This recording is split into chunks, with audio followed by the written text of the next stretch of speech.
অবশেষে সামরিক ঘাঁটিতে বৈঠক করলেন মার্কিন প্রেসিডেন্ট ডোনাল্ড ট্রাম্প ও রাশিয়ার প্রেসিডেন্ট ভ্লাদিমির পুতিন। বৈঠকটি অনুষ্ঠিত হয় পূর্ব ইউরোপের একটি গোপন সামরিক ঘাঁটিতে, যেখানে ছিল কড়া নিরাপত্তা।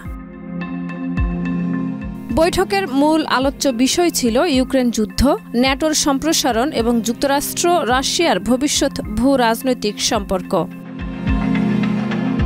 বিশেষজ্ঞদের মতে একটি সামরিক ঘাঁটি বেছে নেওয়া শুধুমাত্র প্রতীকী নয়, বরং এটি একটি শক্তিশালী বার্তা বহন করে।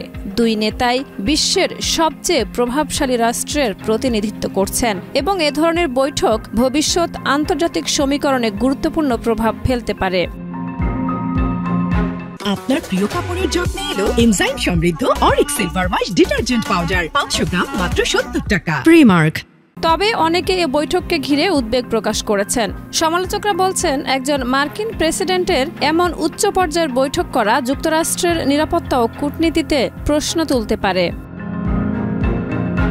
বৈঠকের সময় ট্রাম্পের ঘনিষ্ঠ উপদেষ্টা ও পুতিনের সামরিক নিরাপত্তা টিম উপস্থিত ছিলেন। এ বৈঠক সামনে রেখে আন্তর্জাতিক সংবাদ মাধ্যমগুলোতে আবারও আলোচনায় উঠে এসেছে ট্রাম্প পুতিন সম্পর্ক এবং তা বর্তমান বৈশ্বিক রাজনীতিকে কোন দিকে নিয়ে যেতে পারে তা নিয়েও রয়েছে নানা বিশ্লেষণ। শাহিদা রুবি, মাই টিভি।